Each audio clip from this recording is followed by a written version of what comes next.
കേരളത്തിലെ ന്യൂസ് ചാനലുകളുടെ പ്രേക്ഷകരുടെ എണ്ണം ഗണ്യമായി കുറയുന്നു എന്ന് ന്യൂ ഇയറിന് മുമ്പുള്ള ഡിസംബറിലെ കണക്ക് വെച്ചിട്ട് ഞങ്ങളൊരു വീഡിയോ കുറേ ദിവസങ്ങൾക്ക് മുമ്പ് ചെയ്തിരുന്നു. അതിൻ്റെ ഒരു ഫോളോ അപ്പ് ആയിട്ട് ഇപ്പോൾ പറയുകയാണ്. ന്യൂ ഇയർ വന്നു, ആദ്യ ആഴ്ച 2025 ന്യൂ ഇയർ തുടങ്ങിയതിൻ്റെ ആദ്യ ആഴ്ചയിൽ ഇവിടുത്തെ ന്യൂസ് ചാനലിൻ്റെ ടെലിവിഷൻ റേറ്റിംഗ്, വ്യൂവർഷിപ്പ് വീണ്ടും താഴേക്കാണ്, പടവലങ്ങിയ പോലെ താഴേക്ക് വളരുകയാണ്. എന്തുകൊണ്ടാണ്? ജനങ്ങൾക്ക് പത്രവായനയിൽ വിശ്വാസം കുറയുന്നത് പോലെ ന്യൂസ് ചാനലുകൾ കാണുന്നതും അന്തിച്ചർച്ച കാണുന്നതും ജനങ്ങൾക്ക് മടുത്തു തുടങ്ങി. കാരണം നുണകള്, അസത്യങ്ങൾ പറഞ്ഞിട്ടുള്ള ഈ അന്തിച്ചർച്ചയാണ് നടക്കുന്നത് എന്നതിൻ്റെ ഒരു ഉദാഹരണമാണ് ഏറ്റവും ഒടുവിലത്തെ ബാർക്ക്, അതായത് ഈ പറയുന്ന ബ്രോഡ്കാസ്റ്റ് ഓഡിയൻസ് റിസർച്ച് കൗൺസിലിൻ്റെ latest January 1 week new year report ഞങ്ങൾ പറയാം. മുമ്പൊക്കെ ന്യൂസ് ചാനലുകൾക്ക് ഏഷ്യാനെറ്റ് ന്യൂസിന് ഉൾപ്പെടെ 125, 150 വരെ പോയിന്റുകൾ ഉണ്ടായിരുന്നത് ഇപ്പം 100-ന് താഴെയാണ് സ്ഥിരം. അതാരും കാണുന്നില്ല. എന്താ 100-ന് താഴേക്ക് പോയിന്റ് വ്യൂവർഷിപ്പ് പോയത്?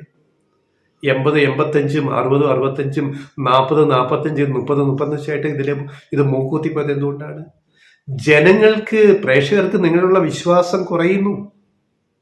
അപ്പൊ ഈ നേരത്തെ 150 പോയിന്റ് അല്ല 125 പോയിന്റ് ഉണ്ടായിരുന്ന news channel, for example Asianet, ഇപ്പൊ ഈ 85-ലോ 80-ലോ 70-ലോ ഒക്കെ വന്ന് നിൽക്കുമ്പോ ഇപ്പോഴും ഞങ്ങൾ ഒന്നാമതാണ് എന്ന് പറഞ്ഞിട്ട് കാര്യം. നിങ്ങളുടെ 50 പോയിന്റ് എവിടെ പോയി? നിങ്ങൾക്ക് പ്രേക്ഷകർ എന്താ ഈ 50 പോയിന്റിലേക്ക് കുറഞ്ഞു? 50 പോയിന്റ് പ്രേക്ഷകർ എവിടെയാണ് നഷ്ടപ്പെട്ടത്? അത് ചിന്തിക്കാറുണ്ടോ? അതിവിടെ വിശകലനം ചെയ്യാറുണ്ടോ? ആ കണക്കാണ്, ലേറ്റസ്റ്റ് കണക്ക് പറയുകയാണ്. ന്യൂസ് ചാനലുകളുടെ പതനം, വ്യൂവർഷിപ്പിലെ പതനം തുടർക്കഥയാണ്. ജനങ്ങൾ ന്യൂസ് ചാനൽ കാണുന്നതും അന്തിച്ചർച്ച കാണുന്നതും കുറച്ചുകൊണ്ടിരിക്കുന്നു. എന്തുകൊണ്ട്? നിങ്ങൾക്ക് വിശ്വാസ്യതയില്ലാത്തതുകൊണ്ട്. നിങ്ങൾക്ക് വിശ്വാസ്യത നിങ്ങൾ സത്യസന്ധമായിട്ട് വാസ്തവങ്ങളെ അടിസ്ഥാനപ്പെടുത്തി വസ്തുതാപരമായിട്ട് റിപ്പോർട്ടുകൾ തയ്യാറാക്കണം, ന്യൂസ് ചർച്ച നടത്തണം.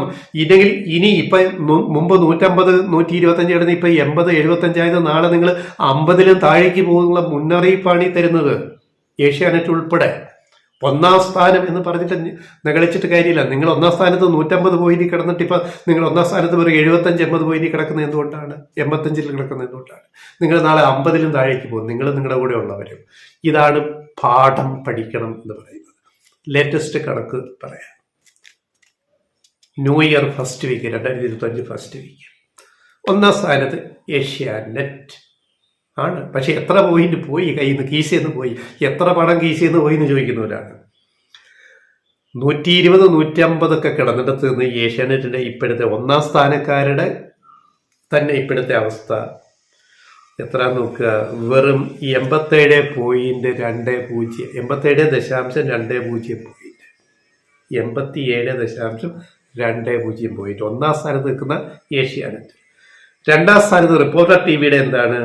63.40 പോയിന്റ്. 3-ാം സ്ഥാനത്ത് നിൽക്കുന്ന 24, ശ്രീകണ്ഠൻ നായരുടെ 24-ന്റെ അവസ്ഥ എന്താണ്? 58.97 പോയിന്റ്. വ്യൂവർഷിപ്പിന്റെ പോയിന്റ് റേറ്റ് ആണ് ബാർക്ക് ഇത് പ്രകാരം. അപ്പോ റിപ്പോർട്ടർ ടിവി 2-ാം സ്ഥാനവും 24 3-ാം സ്ഥാനമുള്ള വ്യത്യാസം 4 പോയിന്റ് മാത്രം. അടുത്തടുത്ത് നെക്കാൻ വരെ നിൽക്കുകയാണ്. ഇനി 3 കഴിഞ്ഞ് 4-ാം സ്ഥാനം മനോരമ തിരിച്ചു പിടിച്ചു. ഡിസംബർ അവസാനത്തെ റേറ്റിംഗിൽ, 2-ആഴ്ച റേറ്റിംഗിൽ മാതൃഭൂമി ഒന്ന് തൊട്ട് മുകളിലെത്തി. വലിയ വ്യത്യാസമില്ല. മാതൃഭൂമി ചാനല്, ന്യൂസ് ചാനല് മനോരമയെ ആദ്യമായിട്ട് മറികടന്ന് 4-ാം സ്ഥാനത്തേക്ക് വന്നു. പക്ഷെ ഇപ്പൊ മാതൃഭൂമി വീണ്ടും 5-ാം സ്ഥാനത്തായി. മനോരമ ക്ലച്ച് പിടിച്ചിട്ട് ഒരു ചെറിയ പോയിന്റിൽ 4-ാം സ്ഥാനത്ത് വന്നു. വലിയ വ്യത്യാസമൊന്നുമില്ല. ആകെയുള്ള വ്യത്യാസം പറയാം. 4-ാം സ്ഥാനം മനോരമ 34.22, 5-ാം സ്ഥാനം മാതൃഭൂമി 34.12. വ്യത്യാസം 0.10 മാത്രം. ഒരു ചെറിയ പീനട്ട്, ഒരു കപ്പലണ്ടി കഷ്ണത്തിന്റെ വ്യത്യാസം മാത്രമേ ഉള്ളൂ. ആ കപ്പലണ്ടി അങ്ങ് എടുത്ത് മാറ്റിക്കഴിഞ്ഞാൽ വീണ്ടും മാതൃഭൂമിയും 4-ാം സ്ഥാനത്തും മനോരമ 5-ാം സ്ഥാനത്തും ആകും. എന്ന് പറഞ്ഞാൽ ഇത്രയേ ഉള്ളൂ പോയിന്റ്, 34%. പിന്നെ നേരത്തെ തന്നെ ജനം ടി വി 6-ാം സ്ഥാനത്ത് കുറെ കാലം തുടരുന്നു. ഇപ്പോഴും പോയിന്റിൽ അവർ 6-ാം സ്ഥാനത്ത് 18.9 പോയിന്റ്. 7ാം സ്ഥാനത്ത് കൈരളി TV 14.31 പോയിന്റ്. അത് 7ാം സ്ഥാനത്ത് കൈരളി TV കുറെ കാലമായിട്ട് തുടരുന്നു. 8ാം സ്ഥാനത്ത് നേരത്തെ പോലെ തന്നെ ഇപ്പോഴും News 18 കേരളം 13.9 പോയിന്റ്. 9ാം സ്ഥാനത്ത് അവസാന റേറ്റിംഗിലെ അവസാന പട്ടിക സ്ഥാനത്ത് മീഡിയ 1 ഇതേപോലെ തന്നെ 7 പോയിന്റ്. ഭയങ്കര ന്യൂസ് അവതാരകൻ വേണു ബാലകൃഷ്ണൻ എക്സിക്യൂട്ടീവ് എഡിറ്ററായിട്ട് ചെന്നിട്ട് മീഡിയ 1ന് രക്ഷപ്പെടാൻ പറ്റുന്നില്ല. അപ്പോൾ ഓരോരുത്തരുടെ കഴിവും കഴിവില്ലായ്മയൊക്കെ എവിടെയൊക്കെയാണെന്ന് തെളിയിക്കുക. മുങ്ങി താടുകൊണ്ടിരിക്കുന്ന മീഡിയ 1നെ രക്ഷകനായിട്ട് പോയ വേണു ബാലകൃഷ്ണന്, ഉണ്ണി ബാലകൃഷ്ണന്റെ സഹോദരൻ വേണു ബാലകൃഷ്ണന് പോലും അവിടെ ഒന്നും ചെയ്യാൻ പറ്റുന്നില്ല. ഇപ്പോഴും അവസാന ഓട്ട മത്സരത്തിൽ അവസാന ലാപ്പിൽ 7.7 നിൽക്കുകയാണ് മീഡിയ 1. നിങ്ങൾ സ്വയം തിരിച്ചറിയുക, നിങ്ങൾ നഗ്നരാണെന്ന്.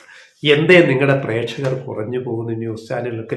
ഏഷ്യാനെറ്റ് നമ്പർ 1 എന്ന് ഇപ്പോഴും പറയുന്നത് ഏഷ്യാനെറ്റ് ഉൾപ്പെടെ അവസാന സ്ഥാനത്ത് നിൽക്കുന്ന മീഡിയ വരെ എന്താ നിങ്ങളുടെ പ്രേക്ഷകർ കുറഞ്ഞു പോകുന്നത്? കയ്യിലിരിപ്പ് കൊണ്ടാണ്. ആ കയ്യിലിരിപ്പ് ആദ്യം ഒന്ന് നന്നാക്കാൻ ശ്രമിക്കുക.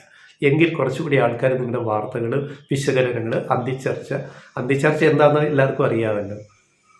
കൂടുതൽ പറയണ്ട, സ്വയം നന്നാവുക എന്ന് മാത്രമേ ഞങ്ങൾക്ക് പറയാം.